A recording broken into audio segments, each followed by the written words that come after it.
Hey, welcome back to my channel. It is AJ, and in this video, I know you like, are you recording in the car?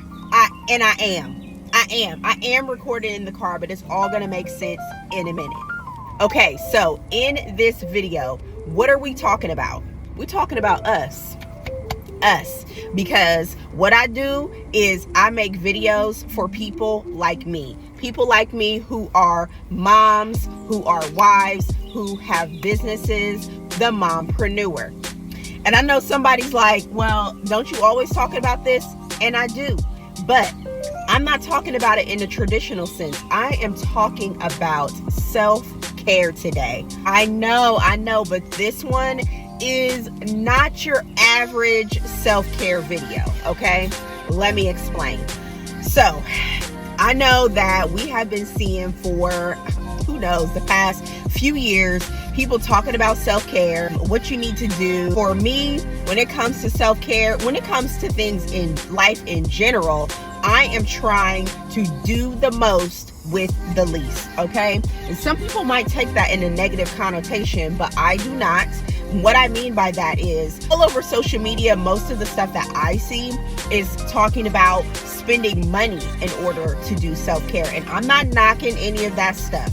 But for the regular mom like me that has kids and that has a very strict budget, I can't be going and doing X every 2 weeks and going out of the country and getting the massages and all that stuff. I can't do that. Now, it's great to do that stuff when I can, but where are the tips and tricks for self-care for the regular moms? It's right here in this video. So the first thing that I do is dance. What? Dance? Yes, ma'am. I dance. I turn on my music, and it could be anywhere. I could be in my car. Some of my self-care takes place in my car, which is why I said at the beginning it's going to make sense, because what is always in my car? Quiet. It is quiet. Whether I'm sitting here like this with the air on, just chilling, or if I'm sitting here with the car not running and just breathing, because sometimes you just need the silence. Let's get back. Don't go off on a tangent, Amber, okay? So, sitting in my car or riding down the freeway, whatever, listening to music, whatever music you like to listen to. I'm not here to tell you what to turn on. That's not what this is. This is what you connect with. So you turn on what you want to listen to, whether it is jazz, hip hop, country, whatever. I listen to it all. So depending on what mood I'm in is the music that I'm playing, and the music that is going to help me relax, calm down, decrease that anxiety, and all of that. So I'm sorry, y'all. We back. So,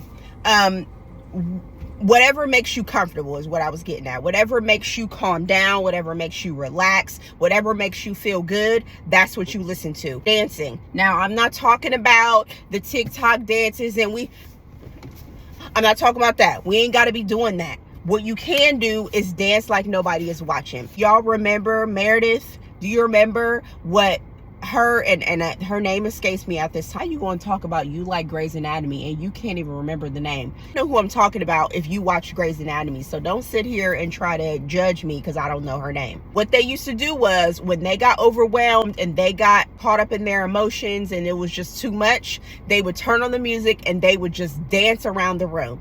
That is what I do. I'm either dancing in my car, dancing in my room. My favorite thing is to turn on music while I'm cooking or while I'm doing the dishes and dance around like nobody is watching. I don't care what my kids is in there listening to or watching. I'm blasting my music and I'm getting my dance on because mom needs to release some things. Let's get on to the next one. So the next one is meditation, and you don't necessarily have to go to the yoga studio or whatever. You don't really have to go anywhere. What can you do? Sit right here in the car, and I've done it. And I don't necessarily have to sit here and turn on the meditation music, you know, with the wind instruments and the birds chirping and the waves and all that. You can do that. That's fine. I've done that before. But for me, I've literally just sat. Sometimes I've just rode around with nothing on and just deep breathing exercises and meditated, released whatever I needed to release, inhaled the positivity, and let go of what did not serve me and what did not need to be within. Sitting in silence sometimes, gathering your thoughts, like sometimes that helps. And I'll throw in a bonus tip for you: the shower. Standing in the shower and just letting the water just hit me, letting the steam take away the negativity, take away the things that no longer serve me, and just breathing in the positivity and breathing in what I need and letting go of what I don't need. Okay? And the last one is something that's going to be a little bit controversial, because I know that we have a lot of parents that like to do gentle parenting. Now, I am not opposed to gentle parenting, but I am not in the gentle parenting community. Okay? Now, that does not mean that I just like scream at my kids all the time and do all these like crazy things. I don't do that.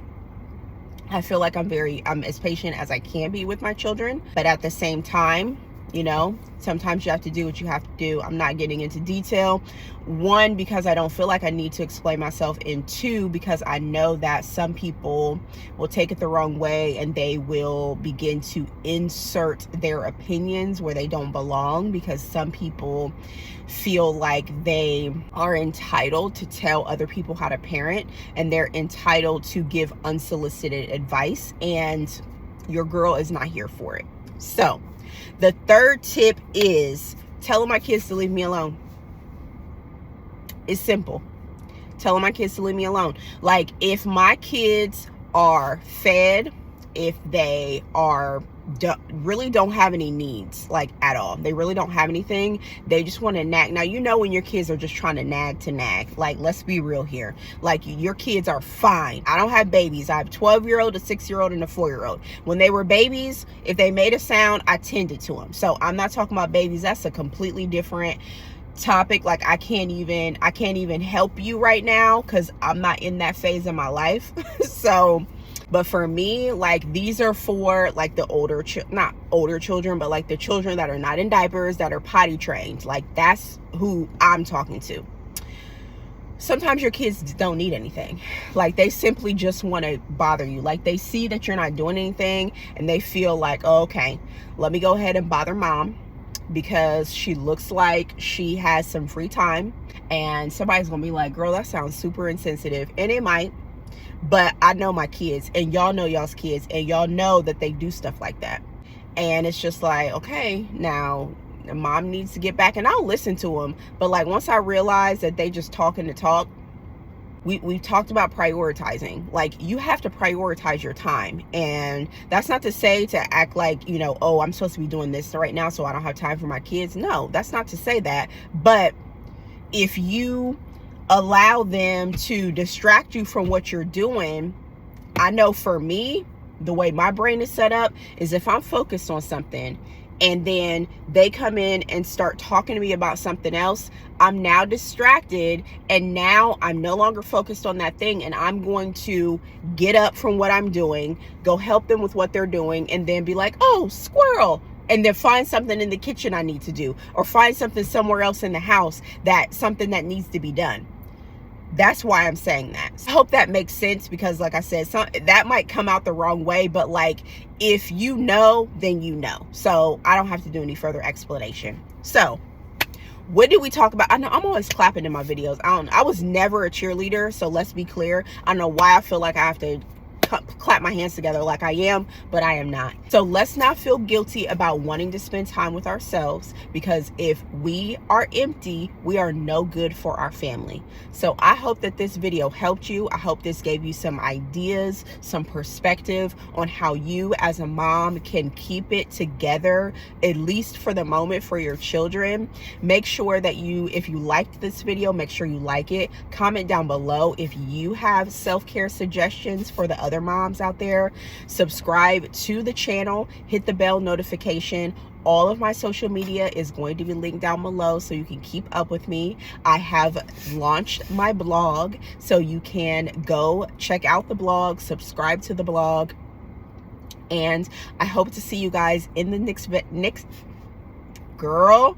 I hope to see you guys in the next video. And as always, I am rooting for you.